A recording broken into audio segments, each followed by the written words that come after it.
ఒక ఇంట్లో ముగ్గురు ఆడపిల్లలు చనిపోయారు. తిరిగి చూస్తే నిన్న 19 మంది మళ్ళా యాక్సిడెంట్. అదే రోడ్డు కర్మ. ఎవరు బాధ్యులంటే మీరే బాధ్యులు. కర్మ ఎవరిని వదిలిపెట్టదు మిమ్మలను.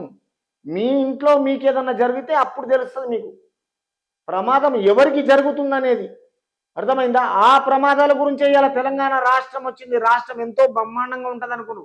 కానీ ఆ స్టూడెంట్స్ వల్లనే చనిపోతే ఈరోజు వాళ్ళు చనిపోయింది ఒక పాట అనుకుంటే ఇప్పుడు రాష్ట్ర ప్రజలంగిన మొత్తానికి చంపడం మీరే బాధ్యులైపోతున్నారు. కాబట్టి దయచేసి ప్రజల గురించి ఆలోచన చేయండి. ప్రజలకు శ్రేయాభిలాషులు కాండి. రాజకీయాన్ని మర్చిపోండి. మీరే కాదు చాలామంది వస్తారు. ప్రజలను ఆలోచన చేయండి. ప్రజల గురించి వెళ్ళండి. ప్రజల ముందుకు వెళ్ళండి. ప్రజల క్షేమం కోరండి. ప్రజాస్వామ్యం ఇది. అది మనసులో పెట్టుకొని రాజకీయం చేయండి. సంపాదన ఈ డబ్బు ఎల్లకాలం మీ ఎంబడి రాదు. ఇది కర్మగిన మిమ్మల్ని వదిలిపెట్టదు. మీరు చేసిన అరాచక పరిపాలనలన్నీ బంద్ చేయండి. ప్రజలే మనకు ముఖ్యమనండి. దయచేసి ఇక్కడ 9 టీవీ మన 9 టీవీ ఉన్నది. లేటెస్ట్ న్యూస్ కాబట్టి లైక్ చేయండి, షేర్ చేయండి, సబ్స్క్రైబ్ చేయండి. మీరు రాష్ట్ర ప్రజలంతా మీ అభిప్రాయాన్ని కామెంట్ రూపంలో తెలియజేయండి.